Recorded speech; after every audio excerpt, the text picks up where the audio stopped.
Hola a todos. El presidente libertario argentino Javier Milei nos ha dado el más grande éxito político de la historia del libertarismo. Pero, ¿cómo creó un producto político tan exitoso? ¿Cómo esto se basó antes en la batalla cultural? ¿En qué se relaciona eso que llamamos un producto político creado por Javier Milei y por el movimiento libertario argentino y casos como el de Giorgia Meloni, Víctor Orbán, Donald Trump?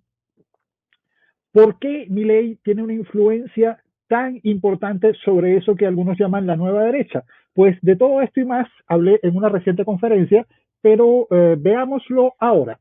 Y colega Oscar me invitó a esto, me dijo que quería que hablara sobre política y la escuela austríaca.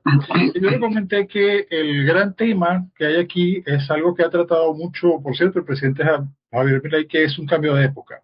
Ahora, a mí me gustaría empezar por decir que hace, digamos, 4 o 5 años hubiéramos hecho este mismo y estaríamos hablando un poco de lo que se ha estado hablando, pero sobre todo habríamos estado hablando de política como algo lejano, extraño, teórico, algo que al parecer no entendemos bien y que, bueno, conocemos la teoría política, pero no logramos tener representación política.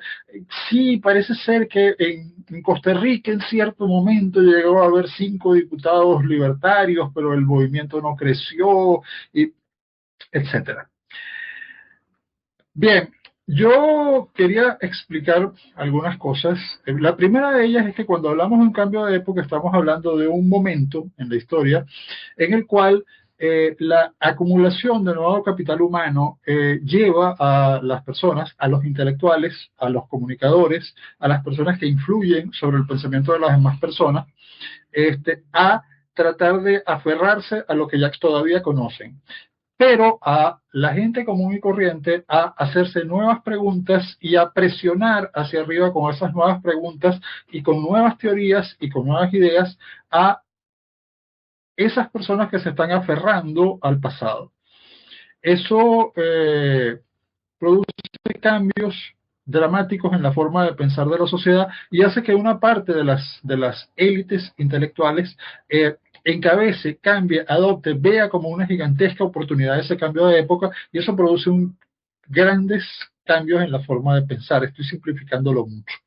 Pero, ¿por qué quiero decir esto? Porque he dicho, existe un momento de oportunidad para las nuevas ideas, existe un momento de oportunidad para los cambios, existe un momento en que la gente muchísima gente está dispuesta a pensar que lo que antes había creído, que lo que antes había considerado de sentido común, que lo que antes había considerado lo correcto, podría estar equivocado. Eh, que está dispuesto a darle una oportunidad a algo nuevo.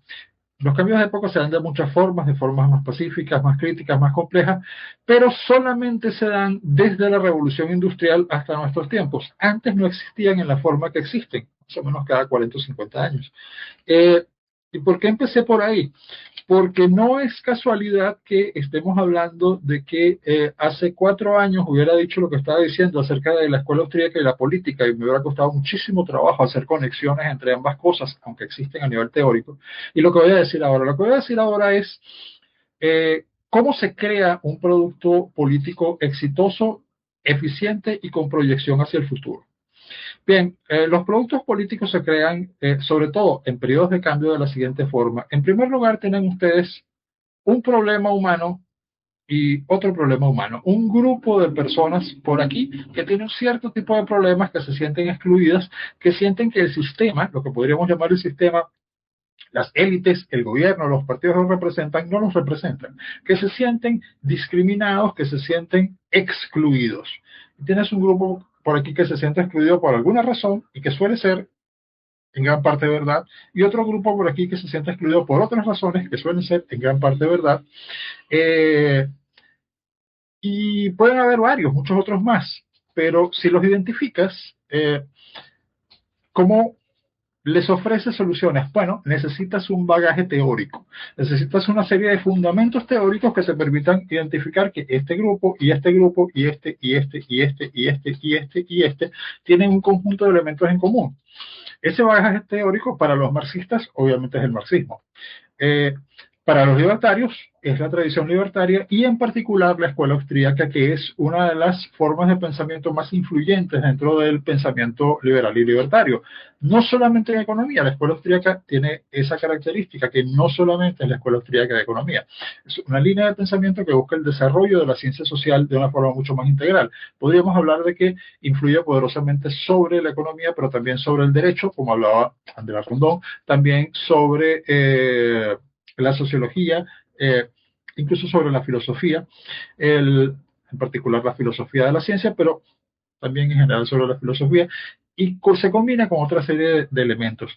Y hay razones prácticas para esto que tienen que ver con los fundamentos como de la escuela austríaca dentro de la ciencia económica, pero no quiero entrar en detalles en esto. Quiero seguir en donde estaba.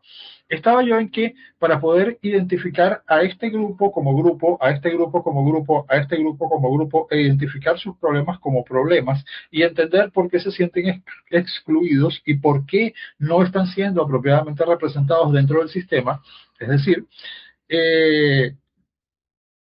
pues necesitas una línea de pensamiento teórico que les ofrezca, que les identifique sus problemas, que se identifique con sus problemas y que les ofrezca soluciones. Pero eso sirve de poco a menos que a este grupo, a este grupo y a este grupo seas capaz de ofrecerle aquí, por aquí, un significante. Necesitas algo que algo que los una. Y eso significa que tienes un significante sin un significado común y hay un significante vacío. ¿Qué es lo que los une? Bueno, pongámosle un ejemplo. Donald Trump en su primera campaña presidencial, Donald Trump en su segunda campaña presidencial, se parece mucho. Hillbillies, blancos pobres, hispanos que tienen 2 generaciones en los Estados Unidos, afroamericanos, para decirlo en el lenguaje progre, o negros, para decirlo en lenguaje normal, como decía Muhammad Ali, Black is Beautiful. El punto aquí es que todos estos grupos tienen una serie de cosas en común, se sienten excluidos del sistema. Y entonces, ¿cuál es el significante común que van a tener todos? El que los une a una solución. Make America Great Again. Vamos a hacer Estados Unidos grande otra vez, y al hacer Estados Unidos grande otra vez, tú que vas a dejar de tener desempleo y vamos a tender a solucionar las graves problemáticas sociales y socioculturales que te están hundiendo, las graves problemáticas socioculturales que te están hundiendo, las graves problemáticas socioculturales que te están hundiendo. Por favor, lean ustedes el libro de J.D. Vance. Que van a encontrar qué es lo que tienen en común todos estos grupos, describiendo a uno de ellos. Bueno, vamos por ejemplo a Javier Milei, nuestro gran tema en este momento. Porque hace 5 años yo habría estado hablando de esto y ahora yo puedo usar frases hablando de escuela austríaca y política como el gobierno libertario argentino presidido por el primer presidente, no solamente libertario, sino anarcocapitalista de la historia. Si yo les hubiera dicho hace 4 años que yo iba a decir esta frase y que la frase iba a ser verdad, me hubieran dicho que estaba loco. Entonces, dense cuenta que realmente estamos en un cambio de época. Y el cambio de época significa enormes oportunidades. ¿Qué hace Javier Milei? Javier Milei identifica a una serie de sectores de la sociedad argentina que se sienten excluidos del sistema. ¿Quiénes son? A grandes rasgos, los que trabajan, para decirlo como lo diría un argentino, los que laburan. Es decir, las personas que no están viviendo no están viviendo del cuento, no están viviendo del Estado. Y claro, una vez que identificas a diversos grupos que se sienten, las regiones, hay personas en Argentina que se sienten profundamente excluidas por el centralismo porteño.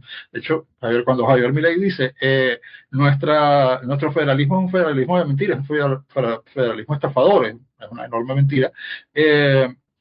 Oiga, no es casualidad que haya ganado las elecciones de una forma tan abrumadora en Córdoba, que es una de las provincias más productivas y más trabajadoras de Argentina. Y sí, efectivamente, pues sienten que están siendo explotados, como todo el campo.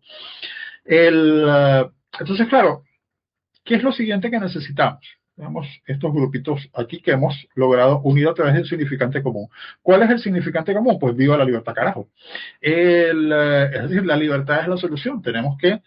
Pero eso significa que tanto en un caso como el otro, o cualquier otro que yo les mencione, podría mencionar, por ejemplo, el caso de la izquierda, aquí necesito a un enemigo que me permita mediante este nuevo significante que ya no está vacío, ahora tiene significado, unificar a todo este sector y moverlo como una fuerza política, como un producto político que lleve al poder, que gane elecciones, que gobierne, que desarrolle un proyecto político.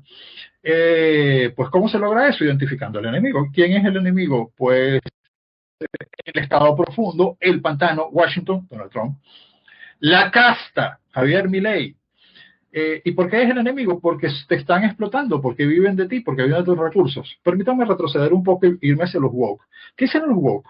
Pues los neomarxistas, neomalthusianas y todo esto, pues no hablan mucho del neomalthusianismo. O sea, lo que hicieron fue tomar una serie de causas justas, el ecologismo, y lo pervirtieron en una cosa monstruosa, el feminismo, los derechos de los homosexuales y lesbianas, y algunas otras cosas, identificaron todos esos grupos, le dieron un significado, un significante común, que básicamente es el wokismo, el estar despierto, la justicia social y todas estas paparruchas, y les pusieron un enemigo aquí enfrente, que es el heteropatriarcado capitalista explotador.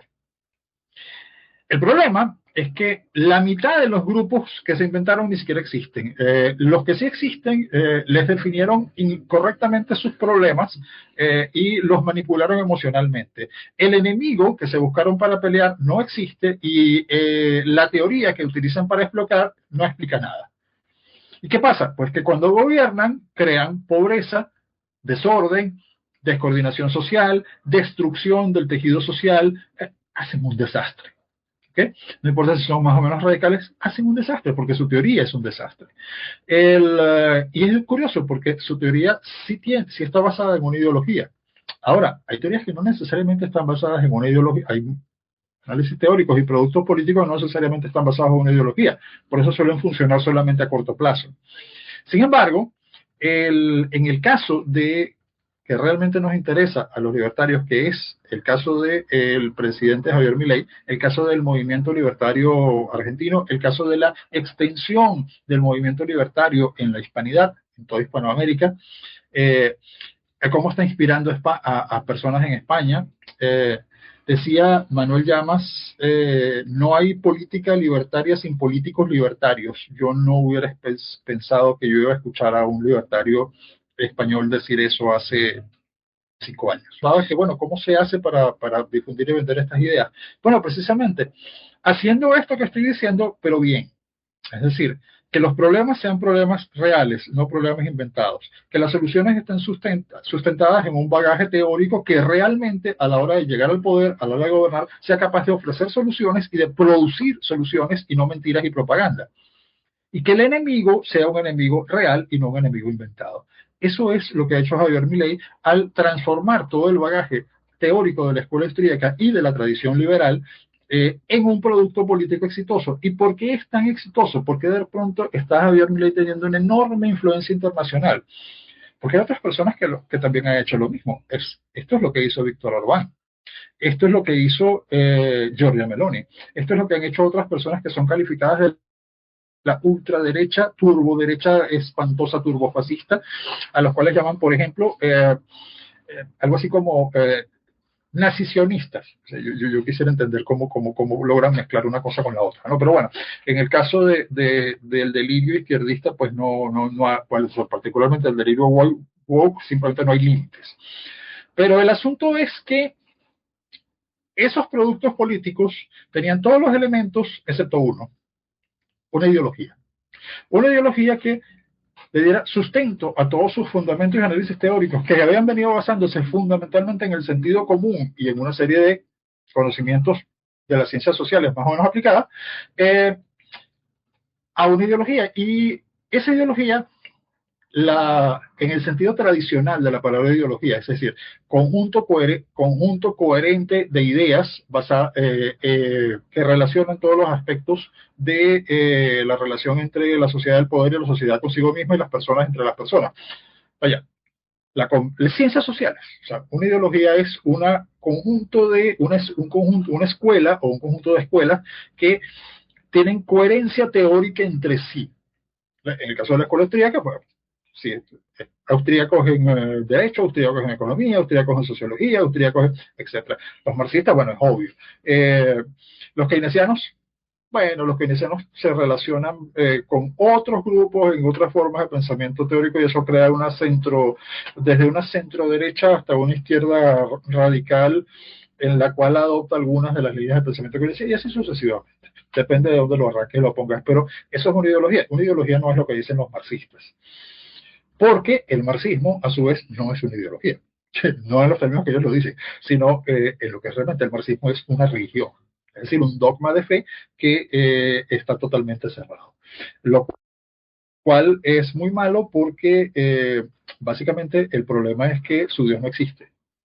Y además no es un problema de creencias y además ellos mismos afirman que no existe y tienen toda una serie de trucos para crear esa religión. Pero ese no es nuestro tema. Nuestro tema es la eficiencia de un producto político.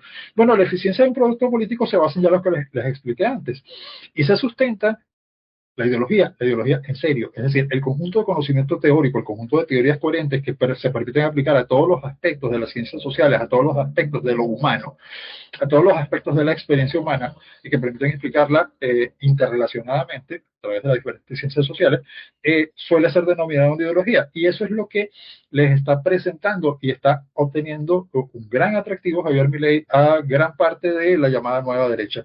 Lo cual me lleva a terminar diciéndoles que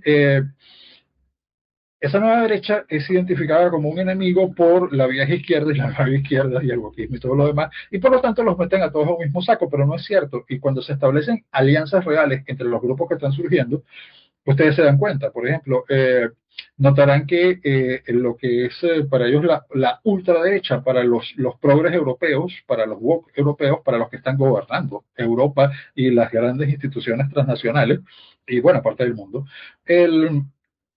pues, la ultraderecha mezcla cosas tan distintas, distantes y totalmente enfrentadas como, por decir algo, pues, no sé, la primera ministra Meloni con la presidenta del Partido Acción Nacional Le Pen. Son absolutamente irreconciliables. Tanto sus teorías como sus propuestas políticas, como su visión de Europa, como su visión de su propio país del mundo.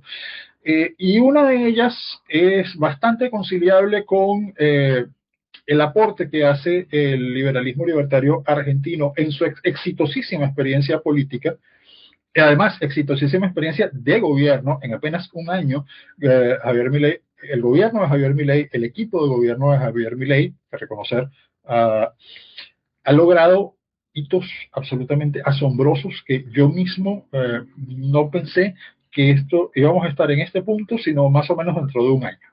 Me pensé que llegar a este punto iba a tardar por lo menos 2 años.